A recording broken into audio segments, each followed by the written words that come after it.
저 무슨 보색처럼 우리한테 좋은 일이 일어났잖아요. 근데 저쪽에 엄청 나쁜 일이 일어나면은 너무 대비가 돼서 좋아.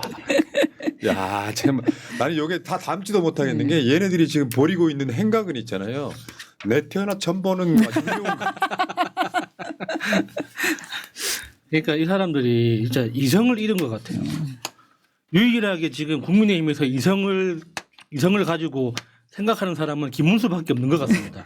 지금 오늘 이재명 대표의 지금 파기환송심이 연기됨으로써 나는 한덕수가 지금 되게 멋있게 사퇴하는 방법이 뭘까라고 궁리하고 있을 거라고 난 생각해. 내가 돈이 아까워서 사퇴하는 거 아니야 이렇게 안 하고 그러니까 우아하게. 한덕수가 출마의 전제가 이재명 대선에 못 나오는 거잖아요. 네. 근데 이재명 후보가 대선에 지금 완주하게 생겼잖아. 그럼 한덕수 입장에서는 대전제가 깨졌기 때문에 마치 그 국가와 민족과 국민과 극우를 생각하는 것처럼 사퇴할 가능성이 되게 커졌다고 보는 거예요. 왜냐면 아직 쓴 돈이 별로 없거든. 네. 자, 이거 보면 오늘 나온 단독 중에 이런 게 있어. 단독이 너무 많이 나오니까 김문수가 한덕수를 오늘 지금 6시인가 만나기로 돼 있잖아요. 장소는 공개가 안 됐고 6시에 공개를 한다고 해요. 사퇴 요구할 예정이다. 당신은 정당성이 없다. 무소속인데 뭐 당비를 내봤어. 뭘 해봤어. 실제로 지금 이렇게 가고 있는 거예요. 그러니까 최소한 그 윤석열은 입당은 했잖아요. 당비는 한 번도 낸 적이 없는 것 같은데 일단 최소한 당적을 가지고 당 내에서 그러니까 뭐 형식적인 거였지만 경쟁을 통해서 선출이 된 거였는데 한덕수는 그마저도 지금 안 되고 있는 거 아닙니까? 만약에 자기가 진짜 그러니까 생각이 있다면 입당부터 해야죠. 입당부터 하고 나서 이제 그 다음 절차를 밟자고 이렇게 이야기를 해야 되는데 지금 상황에서는 정말 국민의힘이 공당으로서의 어떤 정체성을 버리라고 스스로 버리는 거 말고는 사실 할 수 있는 방법이 없는 거거든요. 자, 지금 나온 속보는 한덕수가 단일화가 이루어지지 않으면 대선 본후보 등록 않겠다 이렇게 나왔으니까. 한덕수가? 단일화가 지금 날짜가요. 11일까지는 지금 후보를 국민의힘 후보로 등록을 해야 되잖아요. 오늘이 7일이잖아요. 그러면 오늘이 수요일이니까 목요일, 금요일, 토요일 정도밖에 시간이 없어요. 근데 지금 내가 봤을 때 여론조사 하는 것도 사실상 힘들어지기 시작했어.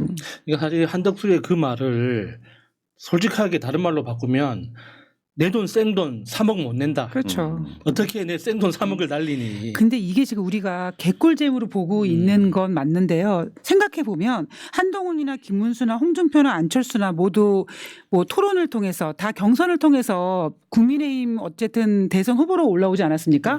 한덕수는 돈도 안 쓰고 이렇게 팔짱 끼고 있다가 설득말로 날로 먹으려고 했던 거 아니겠어요? 그러니까 김문수는 당연히 한덕수 밀어내고 싶을 거고 한덕수도 이제 눈치를 봐야 될 때가 온 것 같아요. 그러니까 돈 지금 쓰기 싫고. 이재명 대선 불출마, 이재명 죽이기가 지금 전제가 깨짐으로써 한덕수는 지금 이제 돌아갈 생각을 하고 있는 것 같아. 이런 표현 잘 안 나오거든요. 물론 뭐 배수진이라고 보는 사람도 있는데 이게 지금 국민의힘이 전당대회 개최한다는 거잖아요. 사실은 그게 이제 뭐 후보 전당대회라는 게 이미 끝났는데 또 개최를 한다는 거잖아요. 그러니까 요거를 지금 원외 당협위원장들이 전당대회 가처분 개최 금지 가처분 신청을 했어요. 근데 신문 기일이 내일이야. 그럼 지금 벌써 8일 지나가는 상황이잖아요. 뭐 9일, 10일, 11일밖에 없는데. 근데 지금 이런 상황이 벌어졌고 그러다 보니까 이게 역대급 코미디로 가고 있는데 자, 그다음 거 한번 볼게요. 오늘 그 홍준표가 폭로한 것도 있어요. 홍준표가 전당대회를 뛰어보니까 내가 1등이 날 줄 알았는데 나중에 알고 보니까 윤석열이가 여기에 개입했다는 걸 알게 됐다는 그렇죠. 거죠. 그걸 지금 알았단 말이에요. 실제로 이제 심증은 있지만 확증이 없었는데 그걸 알게 됐다는 거잖아요. 홍준표 페이스북에 보니까 이거 한번 읽어봐요. 그냥 홍준표 페이스북. 이 내용이 굉장히 중요해요. 왜냐하면 이게 실제로 국민의힘이 망하는 결과인데 다는 못 읽어드리고 5페이지에 있어요. 예.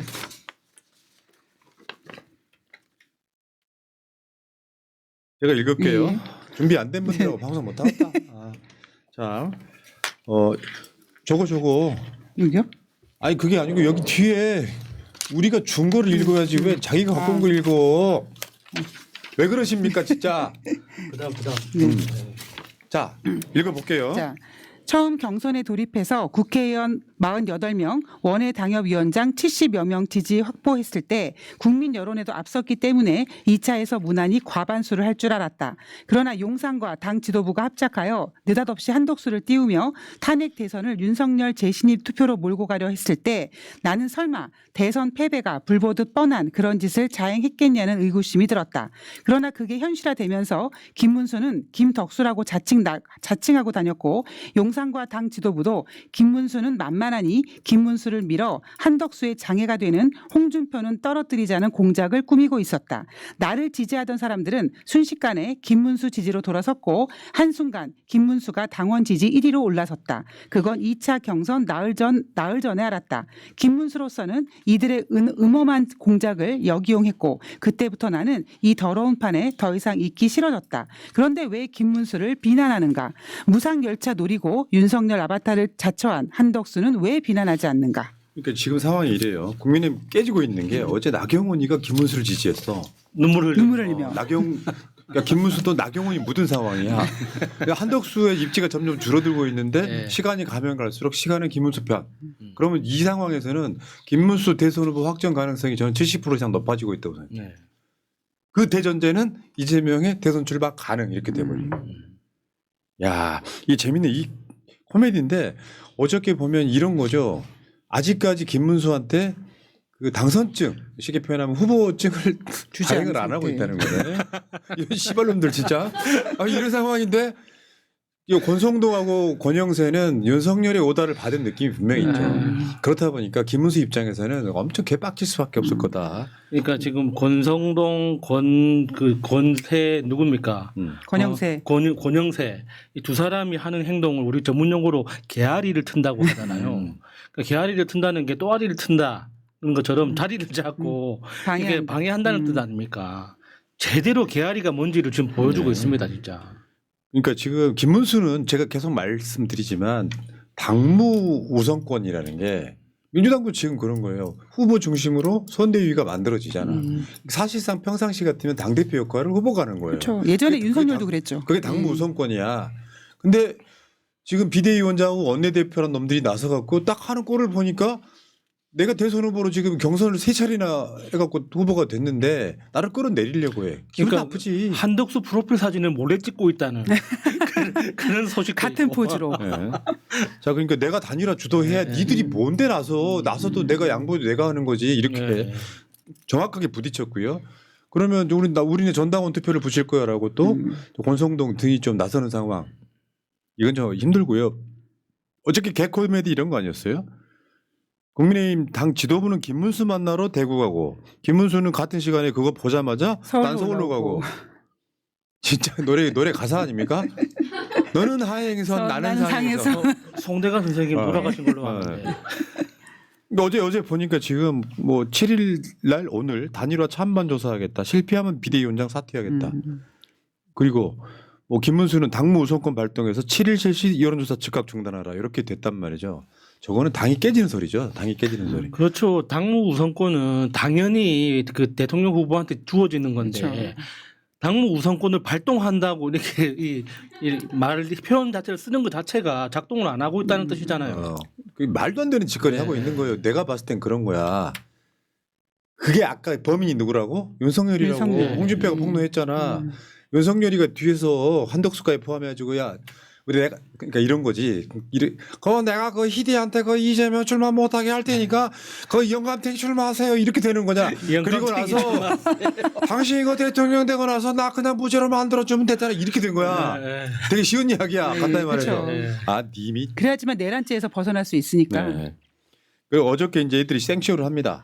이제 김문수 집을 찾아가는데요. 저게 관악구에 있는 18평짜리 아파트예요. 그러니까 국민의힘 대선 부류 중에서는 그나마 김문수가 제일 가난해요. 그러니까 김문수 등록 재산이 8억이래요. 지금 4억 썼어. 근데 그 8억 중에 현금은 1억도 안 되거든요. 근데 이번에 경선하면서 현금 4억을 썼단 말이지. 그러니까 지금 찾아가서 이제 언론을 기자들을 데리고 가는 거예요. 우리는 노력할 만큼 했다. 실제로 자기 핸드폰 보여주잖아. 저게는 원래는 지금 가로로 있던 거를 제가 한번 세워봤어요. 김문수한테 전화했다는 인증을 김문수 고용 노동자 아니야. 그러니까 휴대폰을 저렇게 쥐고 권성동이 뒷짐지는 척하면서 기자들한테 보여준 거죠. 쇼한 거죠. 이런 짓거리 하고 있는데 네. 잘 될 턱이 있습니까? 지금 더군다나 경선에 나섰던 한동훈이는 아예 선대위 기타 들어오지도 치고 않았고요. 홍준표 저러고 있지. 지금 안철수만 못 모르고 지금 단일화 해야 됩니다라고 하고 있고 나머지 보면은 진짜 상식적으로 안 되는데 그리고 한동훈 지지자들 이재명을 찍어야 된다. 그렇죠. 그래야지 한동훈이 다음 보수 재건의 주역이 된다 이렇게 이야기를 하잖아요. 아니 근데 지금 국민의힘의 모든 일들이 좀 쇼같이 느껴지는데요. 생각해 보면 사실 김문수 같은 경우에는 언제부터 대통령 후보로 거론됐습니까? 갑자기 붕 떠가지고 지금 이런 상황까지 왔기 때문에 그냥 국민의힘에서 지금 일어나고 있는 모든 네. 일들은 그냥 해산 정당 전에 일어날 맞죠? 쇼다라고 생각합니다. 저 화면이요. 난 처음에 색깔만 보고 민주당 내부 이렇게 근데 아니 그게 아니고 채널A 뉴스에 후보 교체 가능 결론 내린 듯하다 이렇게. 그러면 이제 강하게 부딪히겠죠. 아 채널A 아나운서예요? 아 벌써 기자 지금 저만 기자인 거. 민주당이 줄대나 왜 저래? 파란색 입고 나와가지고. 근데 문제는 이게 있어요. 이제 그 옥새 들고 나르샤 사건. 이거 뭐냐면 저거는 김문수가 나른다는 게 아니야. 그때는 김무성이가 당대표였으니까 내가 공천 도장을 찍는 게 그 옥새란 말이에요. 지금은 권영세죠. 지금 권영세가 네. 비대위원장이니까. 네. 그러니까 김문수한테 지금 공천장을 안 주는 거예요. 그 상황이 벌어질 수도 있다는데 내가 봤을 땐 그렇게 될 수도 있을 것 같아. 아 그것까지는 어려울 거라고 봅니다. 그러니까 어차피 국민의힘도 이번 대선에서 자기들이 이길 거라고는 생각하지 않는데 당권 때문에. 그러니까 희생양을 찾는 거거든요. 그러니까 한덕수가 유력한 대선 후보에서 영입하려고 하는 게 아니라 한덕수를 희생양으로 삼았을 때 자기들한테 오는 후폭풍이 제일 작거든요. 그러니까 한덕수를 그냥 넘겨주고 그 다음 판에서 우리끼리 당권을 나눠 먹겠다. 근데 김문수가 후보가 되면 그 다음 당권 싸움에 김문수가 들어오고 실제로 힘을 행사할 것 같거든.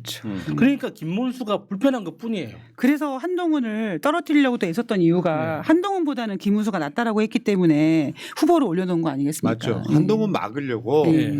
일제히 친윤들이 김문수 쪽으로 쏠렸던 건데 그걸 쏠리게 만든 게 여러분 그 기억하실지 모르겠는데 최근에 나온 보도 중에 윤석열이가 최근에 친윤 정치인들하고 술 마셨다는 보도가 하나 있어요. 술집에서. 놀랍지도 않네요. 매일 마실 것 같아서. 그러다 보니까 이런 공작을 해왔던 거고 그 사이에 김현장의 서석구 변호라는 사람이 이제 조이대까지 연결시켜서 이 그림을 그렸는데 오늘 그게 완전히 깨지는 순간이고요.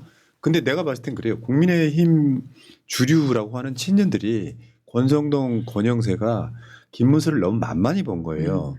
사실 돈도 없지. 어떻게 보면은 좀 구구라고 하는 사람 정광훈이 몇 붙어가지고 그거 유튜브 나던 사람이라 이 사람은 당연히 우리가 결정하면 따라올 거라고 생각을 했을 가능성이 매우 높아요. 그러니까 약간 모질이로 본 거예요. 그 모질이로 봤는데 김문수가 이 사람이 내가 어제 말했잖아. 일종의 형선 대웅 같은 거라고. 그래서 그 상가집 개 이런 노릇하다가 후보가 되니까 이제 본 모습이 돌아온 거야. 그럼 어떤 얘기까지냐면 당무 우선권이라는 게 당원 당규에 있기 때문에 비대위원장하고 원내대표까지 날려버릴 수도 있다. 그럼 해석의 문제가 분명히 있긴 한데 그런 이야기까지 나올 정도예요. 근데 지금 시간이 너무 촉박해. 오늘 방송하는 시점 시간이 5월 7일이고 11일까지 대선 후보 등록을 해야 되는데 만약에 지금 이렇게 하루만 더 가잖아요. 저쪽에서는 뭐 전당대회를 개최해가지고 후보를 바꾸는 뭐 이걸 추인하겠다 이렇게까지 나오는데 그러려면 지금 안심번호 통해서 여론조사 준비가 다 돼 있다는 보도까지 일단 나오긴 했습니다만 이렇게 되면 한덕수라는 인간 자체가 무소속으로 등록해가지고 나중에 단일 후보가 될 것인가 난 불가능하다고 보는 게 국민의힘 돈을 무소속 한덕수한테 못 써요. 불법입니다. 불법이죠. 그러면 한덕수가 이제 다시 모금하든지 뭐 해갖고 하는데 한덕수 뭐 내가 최소한 봤을 때 한덕수 대선 기호는 6번, 7번, 8번, 9번, 10번, 11번이 될 수도 있어요. 한시잖아. 그렇죠. 한시. 히읗자잖아요. 근데 이런 상황이 되면 한덕수 입장에서는 아까 이야기 나온 것처럼 포기할 수도 있다가 포기할 가능성이 매우 높아진 거죠. 그렇죠. 예. 그 나비 효과는 이재명 후보의 재판이 연기되면서요. 만약 이재명 후보의 재판을 15일 날 속행할게 이 분위기였다면 한덕수가 거기에 안 놓치겠죠. 그러니까 작전대로 가는구나 음. 싶어가지고 계속 추진했겠지만 지금은 달라졌죠. 내가 살다 김문수 편 들어보는 건 내 인생이 처음이야. 아니 그리고 쟤네들은요 한덕수와 김문수 뭐 나중에 얘기하겠지만 둘이 합쳐서 지지율 같은 경우 어린 반푼어치도 없는데 뭘 저렇게 목숨 걸고 단일화하려고 하는지 모르겠습니다. 예. 자, 근데 여기 지금 단일화의 대상인 이게 빅 텐트, 개스몰 텐트. 이게 이준석이가 여기서 또 이런 표현을 했어. 한번 읽어봐요. 싫다는데도 왜 자꾸 제 이름을 단일화 명단에 올리는지 모르겠습니다. 이쯤 되면 사실상 2차 가해입니다. 2차 가해라는 표현 많이 쓰는데 당에서 쫓아냈잖아요. 그러니까 1차 가해는 삽입 리스크 때문에 삽입 예, 리스크. 삽입 리스크 때문에 1차 가해고 이게 지금 2차 가해라고 하는데 근데 이준석이 저런 글은 예. 나 여기야 여기 불러줘 이거 아닙니까? 그러니까 2차 가해를 쓰는 순간 1차 가해가 뭐였지? 생각하게 되는 거죠. 그러니까 이게 예. 이준석이가 오늘 재판이 연기됨으로써 있잖아요. 사실은 완주할 가능성이 더 커졌어요. 그렇죠. 만약 이재명 후보가 못 뛰는 상황이어도 저는 이제서야 하는 말인데 못 뛰는 상황이어도 우리가 선거는 이긴다고 보는 사람이에요. 근데 이재명으로 대통령 만드는 게 우리 꿈이잖아. 그렇죠. 예. 준비되어 온 사람이기도 하고 그 상황에서 이런 게 있어. 이 투표 행위라고 하는 게 진영의 사기 싸움이라고 그랬잖아요. 사기 싸움. 예. 근데 지금 오늘부로 진영 또는 일반 국민들이 사기가 올랐어. 이 기세를 꺾기는 힘들어요. 그러니까 저쪽이 뭔가 어택을 시도했지만 이게 실패로 돌아감으로써 이쪽 진영만 더 사기를 올려준 거예요. 그러면서 이재명 후보의 경호 이런 것이 더 신경 쓰게 만들었고 그럼 이준석 입장에서는 의미 있는 득표를 해야 돼. 내가 봤을 때 이준석은 5% 정도 올릴 것 같습니다. 5% 정도의 득표를 하면 실제로 보수의 대안이 될 수 있어요. 근데 이제 그 보수의 대안이 될 수도 있고 감옥 갈 수도 있고. 그 둘 중에 하나죠. 저는 후자를 더. 이준석 입장에서는. 예. 근데 이제 그 다음 정부에서 명태균 특검이 정확하게 강렬하게 이루어진다면 감옥 갈 가능성이 굉장히 높죠. 이준석은. 그러니까 이런 상황들이 쭉 만들어지고 있기 때문에 흐름이라는 게 완전 잡혔잖아요. 이제 국민의힘은요 지금은 대선 관심 없을 거예요. 이제 이 상황을 누가 주도권 잡느냐로 가는 거지. 봐봐. 김문수하고 한덕수하고 날짜 잡아놓고 막 자기들끼리 무슨 뭐 회의하고 막 하는 상황에 속보 이재명 2심 재판 대선으로 연기 딱 떴단 말이에요. 이 순간이 되면 나머지 부분은 계속 말씀드립니다. 대전제가 깨졌기 때문에 얘네들이 이제는 누가 주도권 잡고 알량한 당권 누가 잡느냐 여기로 쏠릴 수밖에 없어요. 여기서 지금 이준석이가 쏠려 들어가서 내란 공범들하고 빅텐트 만들어요. 사실 오늘 가장 좆된 사람은 이낙연이에요. 그러니까 이게 오늘 한덕수가 뭐라 그랬냐면은 저 개헌만 해놓고 대통령이 내려오겠다 그랬어. 그러니까 개헌이라고 하는 미끼를 던지면서 이낙연이랑 같이 한번 뭔가 해보려고 그랬잖아요. 네. 근데 이낙연의 자리는 어느 곳에 없게 된 상황인 거죠. 한덕수나 이낙연이나 제가 봤을 때 원적 오늘 다 완전 망한 날이기도 하고 이 나비 효과가 엄청난 사건이 오늘 터진 거예요. 그러니까 오늘을 마지막으로 더 이상 이낙연 언급은 안 하는 게 어떨까 싶습니다. 더 이상 이낙연은 지금 대한민국 정치 그 지형 안에서 사실상 진짜 존재감, 의미, 영향력 그렇죠. 진짜 아무것도 없는 것 같아요. 야수님, 이낙연도 살아있는 생물인데 마지막 불씨. 누가 죽이자입니까? 마지막 불씨. 죽이자입니까? 건강하게 잘 살라고. 와 오늘 기분 좋다 진짜. 왜냐면 얘가 그게 있어. 새벽에 일이 끝나고 집에 가서 몸을 딱 누웠을 때 온갖 걱정들이 잠을 못 자요. 어쩔 때는 새벽 5시나 넘어서 자요. 어떻게 되지? 왜냐하면 지금 어제 그 4월에 본 썸네일이 여러분 보기에 받아들이면 대선 끝, 안 받아들이면 법원 기득권 너덜너덜해진다가 그게 그 썸네일 문구는 제가 만들잖아요. 그 상황에서 오늘 이진수가 터지면서 대통령 당선된 것보다 기뻤던 사건이에요. 먼저 알아서 누워버렸잖아. 그러니까 잠시 전에 뭐 대장동 사건도 6월달로 연기됐다라는 속보가 나왔는데요. 제가 아까 인사드렸던 것처럼 그 정말 확실한 이재명 후보에 대한 불확실성이 완전히 저는 해소됐다고 생각을 합니다. 그러면 대선까지 그냥 이대로 가는 거고 아까 경호 말씀하셨는데 저는 살짝 걱정되는 게 대통령 당선 이후에 그 초반에 경고를 더 중요하게 해야 된다고 생각도 합니다. 보니까 닐란의 지임님께서 속보 올려주셨네요. 대장동 재판 다음 달 24일로 연기. 의미 없다. 예. 현직 대통령 못 부르고요. 저 결국에는 저 굳이 남겨둔다면 5년 후로 갈 수밖에 없는데 정지되니까. 예. 근데 그 사이에 민주당이 가만히 있느냐. 법을 다 싹 다 바꿀 거고요. 저는 아마 임기 내에 다 모든 게 결론이 나올 거라고 봐요. 그 지금 서울고등법원이 파기환송심을 연기함으로써 나머지 재판들은 연기 안 할 수가 없어졌어요 이제는. 균등한 대선 선거운동의 보장을 준다 이런 네. 의미에서 이런 상황인 거. 자, 어쨌든 국민의힘은 지금 김문수가 후보가 될 가능성이 매우 높아지고 있다. 이렇게 보시면 될 것 같습니다. 응원합니다. 네. 자, 개봉 돌림. 문수형 우습게 봤지? 위장 취업 장인이란 걸 잊었냐? 오늘을 위해 기다린 거다. 당과 함께 자폭한다 하셨고요. 문수형의 과거가 이렇게 또 이용되다니 대단하네요. 자, 김병철님, 이 씨발 김문수 화이팅 크크크 하셨고요. 자, 김병철님, 어느 날 타고 들어와서 푸나님 야수님이 욕하면서 진행한 걸 보다 내 마음을 대신해서 욕하는 걸 보면서 뭐 이런 방송이 다 있노 지켜보면서 5개월이 됐습니다. 크크 나도 오늘부로 대선 불출마 선언하고 이재명 후보하고 단일화 하겠습니다. 우리나라 만세 하셨습니다. 고맙습니다. 홍종운님 고맙습니다. YJHYJ6810님 민주진영의 방송을 보면서 하루하루 힘내며 살고 있습니다. 새날 화이팅 이재명 화이팅 하셨고요. 최지성님 오늘 좋은 일이 2개씩이나 있어서 기분이 매우 좋습니다. 크크크크 새날 이재명 사랑해요 하셨습니다. 자 지은 0902님 감사드리고요. 이성진님 니들이 누웠다고 우리가 봐줄 것 같냐 아까 이거 드린 것 같아요. 니네가 찔렀으니 우리가 밟아주마 하셨습니다. 고맙습니다.